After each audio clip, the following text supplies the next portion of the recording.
Welcome back to another Monday where we have an opportunity to start fresh and focus on the things that matter most. That, of course, being your safety, your livelihood, and your overall quality of life.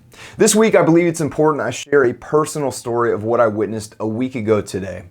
While headed to Kansas City early Monday morning, a small white car driving down the highway in the southbound lane opposite of me had somehow not realized that traffic on the highway had come to a complete stop at the intersection of a small town.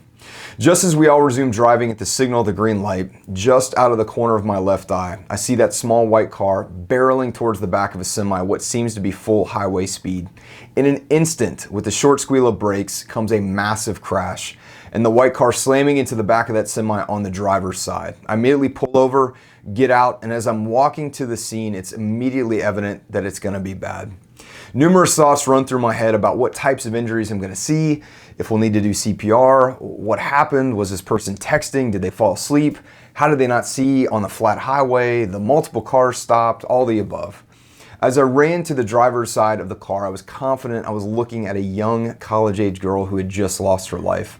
With eyes rolled back in her head, blood dripping from her hair, no signs of breathing, I was confident she was gone. Once we were able to pry the passenger door open, I was able to feel her pulse, and shockingly, it was strong. What seemed like minutes later, intense labored breathing began as she laid unconscious.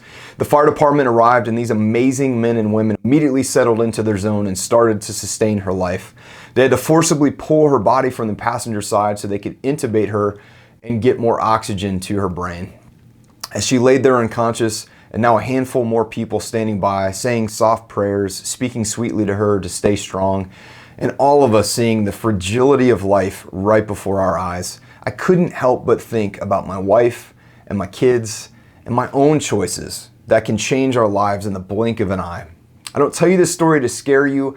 I don't tell you this story for story's sake. I tell you this story because we all need to be reminded of the fragility of life.